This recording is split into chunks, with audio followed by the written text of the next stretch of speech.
Welcome to Wali robots. My name is Sobia Noor. ये module 4 यानी ML basics है। इसमें हम मशीन लर्निंग की कुछ बेसिक्स को रीड करेंगे। तो आज का टॉपिक है प्रिडिक्टिव मॉडल। प्रिडिक्टिव मॉडल दरअसल मैथमेटिकल मॉडल होते हैं जिसे हम कुछ डाटा इनपुट करते हैं और ये आउटपुट में हमें कोई वैल्यू प्रिडिक्ट करते हैं। हर क्रिकेट मैच के दौरान हमें कुछ प्रिडिक्टिव स्कोर दिखाया जाता है जो कि करंट स्कोर और ओवर्स की बेसिस पे प्रोवाइड किया जाता है। तो ये एक तरह की प्रिडिक्शंस होती हैं जो हमें डेली लाइफ में देखने को मिलती हैं। अभी हाल ही में इंडिया और पाकिस्तान का एक क्रिकेट मैच होने वाला है जहां पर दुनिया की क्रिकेट में सबसे ज़्यादा प्रिडिक्शंस की जाएंगी कि इन दोनों टीमों में से कौन सी कंट्री जीतेगी। इसके अलावा सेल्स फोरकास्टिंग, फ्रॉड डिटेक्शन और डिसीज प्रिडिक्शन में भी इन मॉडल को इस्तेमाल किया जाता है। इस मॉडल को बनाने के कुछ स्टेप्स हैं। फर्स्ट है प्रॉब्लम डेफिनेशन, सेकंड है हाइपोथेसिस यानी एक्सपेरिमेंट करना, थर्ड पे हम डाटा कलेक्ट करते हैं, फोर्थ में उस डाटा को एनालाइज करते हैं और लास्ट में हम अपने मॉडल को बिल्ड करते हैं। फर्स्ट स्टेप है प्रॉब्लम डेफिनेशन। इसमें हम अपनी प्रॉब्लम को क्लियरली डिफाइन करते हैं कि हम कौन सी अपनी स्पेसिफिक टारगेट वैल्यू को अचीव करना चाहते हैं या हमारी डिज़ायर आउटकम क्या है। क्या हम इमेज क्लासिफिकेशन करना चाहते हैं, फ्रॉड डिटेक्शन करना चाहते हैं या प्राइस प्रिडिक्शन करना चाहते हैं। सपोज करें कि हम एक न्यू फूड प्रोडक्ट लॉन्च करना चाह रहे हैं तो उसकी हम प्राइस फाइंड करना चाह रहे हैं। तो इस लिहाज से हमारी प्रॉब्लम स्टेटमेंट क्या होगी? Find a price that maximize profit. तो ऐसी हमने प्राइस प्रिडिक्ट करनी है जिससे हमें ज़्यादा से ज़्यादा प्रॉफिट जनरेट हो। हाइपोथेसिस हाइपोथेसिस क्या है? सिंपली एक्सपेरिमेंट्स को बोलते हैं। इसमें हम कुछ फैक्टर्स को अज्यूम कर लेते हैं जो कि हमारी टारगेट वेरिएबल को इन्फ्लुएंस कर सकते हैं, जो कि हमारी प्राइस प्रिडिक्शन है। तो हमारे प्रोडक्ट की जो प्राइस है उसको कंपटीटर की प्रोडक्ट की प्राइस इम्पेक्ट कर सकती है। इसी तरह हमारे इंग्रेडिएंट की कॉस्ट क्या है, अगर कॉस्ट ज़्यादा हुई तो हमें प्राइस की वैल्यू को इंक्रीज़ करना होगा। और सीजनल डिमांड क्या है? जैसे कि फेस्टिवल होते हैं, ईद है, दिवाली है, क्रिसमस, तो ऐसे मौक़ों पर प्रोडक्ट्स की जो डिमांड है वो इंक्रीज हो जाती है। तो इन सब हाइपोथेसिस को हमने नोट करना है क्योंकि डाटा कलेक्शन में आगे ये हमें हेल्प आउट करती है। Data collection data two types के होते हैं। स्ट्रक्चर डाटा ऐसा डाटा होता है जो कि किसी फॉर्मेट की सूरत में होता है, जैसे CSV फाइल्स होती हैं या टेबल का फॉर्मेट होता है। इसमें हम हिस्टोरिक डाटा और डेमोग्राफिक डाटा को कलेक्ट करते हैं। अनस्ट्रक्चर डाटा ऐसा डाटा होता है जिसका कोई फॉर्मेट नहीं होता, जैसे कि सोशल मीडिया का डाटा है, इमेजेस हैं, MP3 यानी ऑडियो वीडियो का जो डाटा है। अभी हमने जो एग्जांपल सपोज की है उसके लिए इंटरनली जो हमें डाटा चाहिए उसमें हमारे इंग्रेडिएंट की cost, production expenses, historical prices of similar item हमें चाहिए। और एक्सटर्नल डाटा में हमें कंपटीटर की प्राइसेस और कस्टमर डेमोग्राफिक्स यानी हमारा जो कस्टमर है वो किस एरिया में मौजूद है। सपोज करें कि हम बिरयानी मिसाला का एक प्रोडक्ट लॉन्च करना चाह रहे हैं तो हम इसे अफ्रीका में या इस तरह की कंट्रीज़ में हम उसे लॉन्च नहीं कर सकते क्योंकि वहाँ पर हमारा कस्टमर ही अवेलेबल नहीं है। लास्ट है मार्केट डिमांड। जैसे इस वक्त सर्दी है तो सर्दियों में हम आइसक्रीम का प्रोडक्ट जो है वो लॉन्च नहीं कर सकते क्योंकि मार्केट में अभी उसकी कोई डिमांड है ही नहीं। पोस्ट ऑफ है डाटा एनालिसिस। इसमें हम ट्रांसफॉर्मेशन करते हैं, अपने डाटा में हम मिसिंग वैल्यूज़ को फिल करते हैं और डुप्लीकेट वैल्यूज़ को रिमूव करते हैं। एक्सप्लोरेशंस में सिंपली हम विजुअल्स क्रिएट करते हैं यानी कि चार्ट क्रिएट करते हैं प्राइस ट्रेंड्स को देखने के लिए या दूसरे वेरिएबल्स जैसे इंग्रेडिएंट कॉस्ट है, कंपटीटर प्राइस और सेल्स का आपस में रिलेशनशिप एनालाइज करने के लिए भी चार्ट क्रिएट करते हैं। फाइनली अब हम मॉडल को बिल्ड करेंगे तो उसके लिए सबसे पहले हम एक अप्रोप्रिएट अपना एल्गोरिथम सिलेक्ट करेंगे जो कि हमारी प्रॉब्लम को सॉल्व कर सकता है। फिर जो प्रीवियस स्टेप में हमने अपने डाटा को जो प्रिपेयर किया है उस पर अपने मॉडल को ट्रेन करते हैं। फिफ्थ में हम अपने मॉडल को एवेलुएट और रिफाइन करते हैं, अपने मॉडल की परफॉर्मेंस को चेक करते हैं, उसे न्यू अनसीन डाटा प्रोवाइड करते हैं और उसकी परफॉर्मेंस को चेक करते हैं कि आया वो हमारे रिजल्ट सही प्रिडिक्ट कर रहा है या अभी उसमें बहुत सी मिस्टेक्स हैं।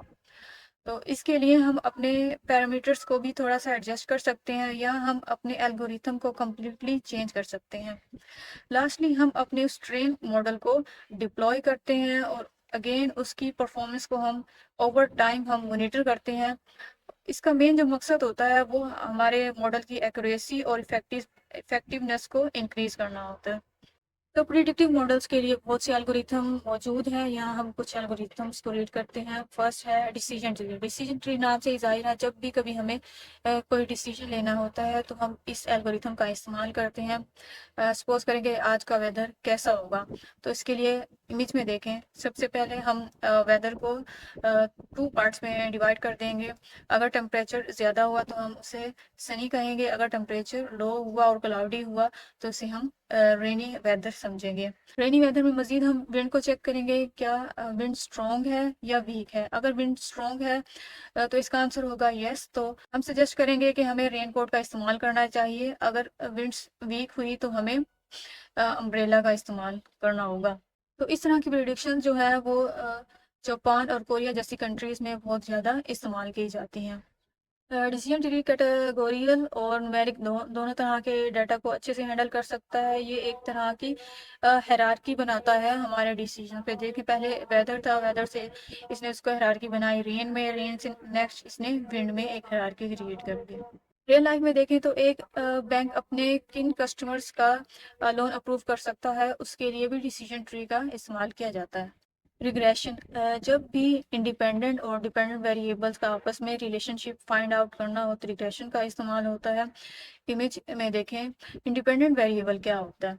नंबर ऑफ रूम जो यहाँ पर है वो इंडिपेंडेंट वेरिएबल है। इसकी वैल्यू कुछ भी हो सकती है, कम भी हो सकती है, ज़्यादा भी हो सकती है। इससे कोई फ़र्क नहीं पड़ता कि दूसरे वेरिएबल्स की वैल्यू इंक्रीज़ हो रही है, डिक्रीज़ हो रही है, ये मुकम्मल तौर पर आज़ाद होता है। जबकि डिपेंडेंट वेरिएबल जो यहाँ पर प्राइस है, ये डायरेक्टली लिंक करता है नंबर ऑफ रूम से। तो जैसे नंबर ऑफ रूम्स इंक्रीज होंगे तो प्राइस की वैल्यू भी इंक्रीज होगी, लेकिन जैसे ही नंबर ऑफ रूम्स की वैल्यू डिक्रीज होगी तो हाउस की प्राइस भी डिक्रीज होगी। ये ज़्यादातर इस्तेमाल होता है फोरकास्ट करने के लिए, प्राइसेस को, सेल्स को और दूसरी न्यूमेरिकल वैल्यूज़ के लिए। रियल लाइफ में देखें तो एक कंपनी एक मार्केटिंग कैंपेन रन करना चाहती है, तो उसने रिग्रेशंस के मॉडल को इस्तेमाल करके फाइंड आउट किया है कि वो अगर अपनी कैंपेन को कंटिन्यू करेंगे तो उन्हें 1.5 मिलियन प्रॉफिट इंक्रीज होगा। सिमिलरली कॉस्ट रिडक्शन पे हमारे मॉडल ने हमें प्रिडिक्ट किया है कि अगर हम अपनी इन्वेंट्री को अच्छे से मैनेज करेंगे तो $1 लाख का ईयरली हमें कॉस्ट रिडक्शन होगा। न्यूरल नेटवर्क्स, जब भी हमारी प्रॉब्लम्स बहुत ज़्यादा कॉम्प्लेक्स होती हैं, स्पेशली जब हमारे पास लार्ज डाटा सेट होते हैं, तो न्यूरल नेटवर्क्स को इस्तेमाल किया जाता है। ये ज़्यादातर एमएल की एप्लीकेशंस जैसे इमेज रिकॉग्निशन, एनएलपी और फ्रॉड डिटेक्शन के लिए इस्तेमाल होते हैं। इमेज में देखें तो इसने 3 ऑब्जेक्ट्स को डिटेक्ट किया हुआ है, पर्सन, डॉग और कैट। लास्ट है रैंडम फॉरेस्ट, नाम से ही जाहिर है इसमें हम मल्टीपल डिसीजन ट्रीज को आपस में कंबाइन करते हैं ताकि जो हमारे मॉडल की एक्यूरेसी है वो बहुत ज़्यादा इंक्रीज हो और उसकी ओवर फिटिंग रिड्यूस हो। ओवर फिटिंग क्या होती है, जब भी हम अपने मॉडल को एक डाटा पे ट्रेन करते हैं तो वो हमें राइट आंसर देता है, लेकिन जैसे ही उसे न्यू डाटा प्रोवाइड किया जाता है तो उसके आंसर रॉन्ग होते हैं। तो इस चीज़ को हमने रिड्यूस करना होता है, तो उसके लिए रैंडम फॉरेस्ट का इस्तेमाल होता है। सपोज करें एक एक पेशेंट में कोरोना के सिम्टम्स हैं, तो हमारे मॉडल ने प्रिडिक्ट करना है क्या उसमें डिसीज है या नहीं। तो अगर हमारा मॉडल इसका रॉन्ग आंसर दे देता है, उस शख्स को ग्रीन सिग्नल दे देता है, तो ऐसा शख्स ना सिर्फ अपने लिए डेंजरस होगा बल्कि दूसरे लोगों की भी ऊपर की टिकट कटाएगा। सिमिलरली अगर कोई शख्स जो है वो रॉन्ग स्टॉक्स को बाय कर लेता है तो उसका भी दिवालिया हो जाएगा। तो प्रिसीशंस के लिए या बहुत ज़्यादा एक्यूरेसी के लिए रैंडम फॉरेस्ट का इस्तेमाल होता है।